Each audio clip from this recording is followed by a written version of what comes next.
Hari-hari belakangan ini hampir setiap hari saya mendengar suara dari speaker masjid mengumumkan berita duka. Di grup-grup WhatsApp juga begitu. Berita sejenis berseliweran, mengabarkan keluarga, sahabat, atau orang-orang di sekitar kita yang wafat kena COVID-19. Demikian juga wall-wall Facebook, Instagram, atau di akun-akun Twitter. Untuk mereka semua, selantun doa kita panjatkan. Semoga Allah memberikan tempat terbaik bagi orang yang wafat di sekitar kita. Kita emang kaget, tingkat penularan COVID-19 ini naik sangat tajam. Padahal 2 bulan lalu angka penularannya rata-rata masih 8 ribuan per hari. Kini angka itu sudah hampir 3 kali lipat, 4 kali lipat. Tapi di balik semua itu ada berita menenangkan.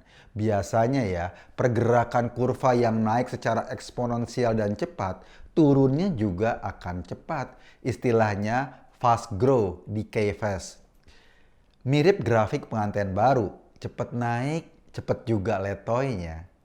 Kenapa bisa cepat letoy? Pertama karena vaksinasi di Indonesia mulai dilakukan secara masif. Target 1 juta vaksin per hari, lalu kemudian dinaikin jadi 2 juta vaksin per hari, dan terakhir 2,5 juta vaksin per hari.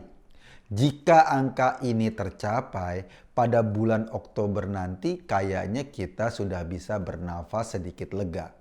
Sebetulnya bukan hanya vaksinasi yang membuat grafik penularan itu bisa menurun dengan tajam.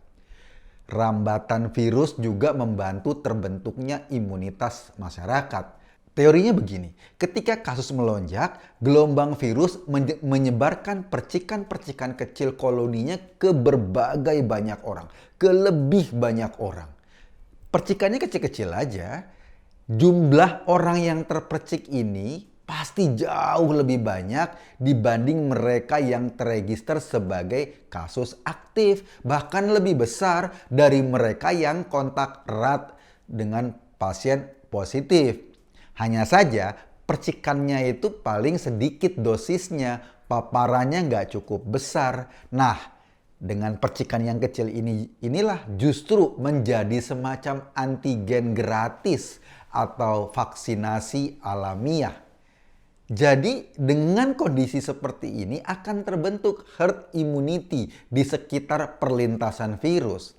Teori ini misalnya disampaikan oleh Joe McLaren, pakar epidemiologi dari University of Maryland dalam sebuah tulisan opininya di New York Times April 2021. Artinya gini ya, meski diyakini kurvanya nanti akan turun dengan cepat, tapi posisi kita sekarang sedang berada di tengah-tengah kurva yang menanjak. Pada akhir Juli atau awal Agustus mungkin saja kasus COVID-19 bisa 50.000 sampai 80 ribuan per hari yang positif.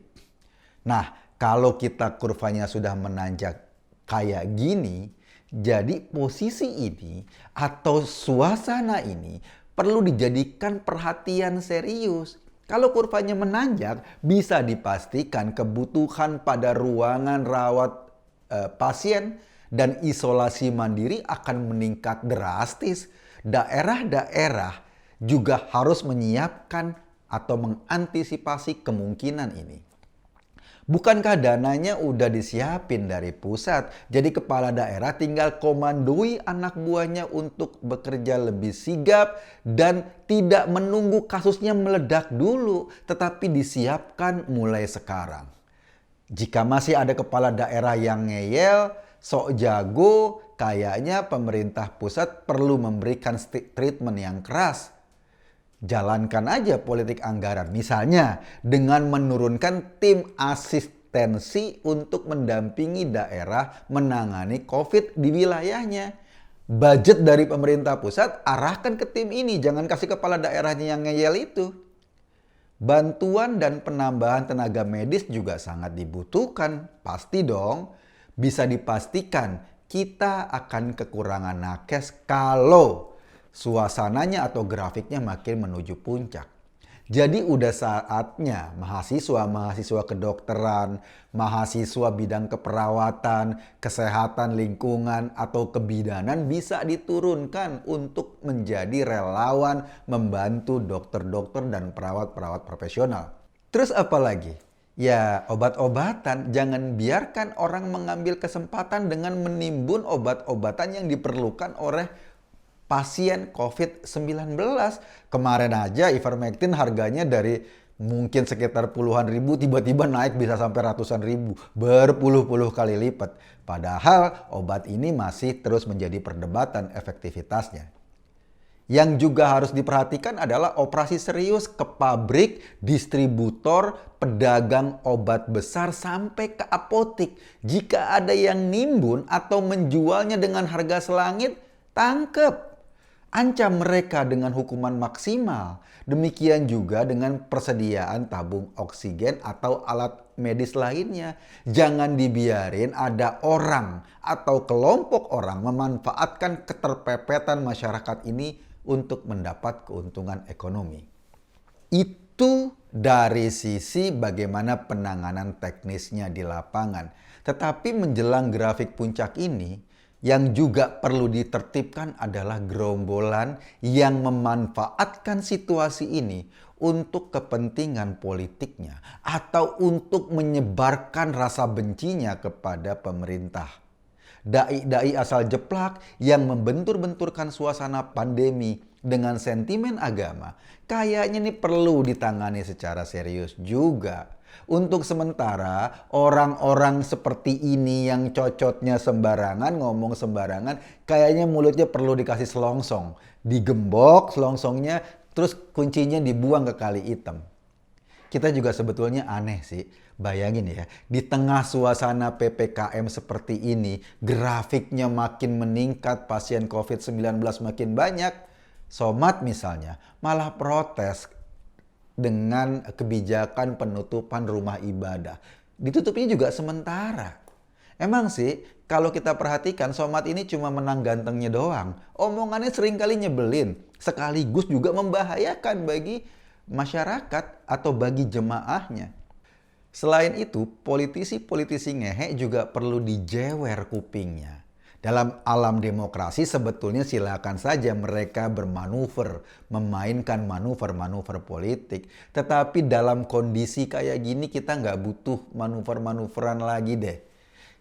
Silakan saja bermanuver, tetapi bermanuver politik dengan resiko nyawa orang adalah perbuatan paling memuakkan bagi kita. Yang penting juga dilihat atau yang penting juga diberikan perhatian ini media-media. Kalau dalam kondisi begini masih ada media yang menggonggong dengan bahasa yang provokatif, itu namanya media kurang ajar. Lakukan saja langkah serius, misalnya instruksikan kepada Kementerian BUMN agar semua BUMN dilarang masang iklan buat media-media yang seperti ini. Pemerintah daerah juga bisa dilarang masang iklan untuk media-media seperti ini. Kenapa? Kalau mereka nggak peduli dengan keselamatan publik, jangan pernah dikasih hati untuk terus menikmati operasional dari iklannya pemerintah dong. Jadi walhasil dalam kondisi begini yang dibutuhkan adalah komando yang tegas dari pemerintah. Kita nggak butuh kekisruhan lagi. Kita butuh ketegasan yang terukur. Taruhannya adalah nyawa ratusan ribu masyarakat. Terus gimana peran kita di masyarakat? Kalau Anda buka media sosial, kita akan menemukan ulah para kadrun yang terus-menerus menyebar hoax di publik. Soal tidak tertib PPKM, soal anti vaksin, atau isu tentang vaksin yang ada chipnya dan lain-lain. Dan ini kita hadapi sehari-hari. Nah, disinilah peran kita. Mereka atau orang-orang itu selamanya akan jadi benalu yang berusaha merusak kehidupan. Itu bagian kita yang akan terus menghadapinya.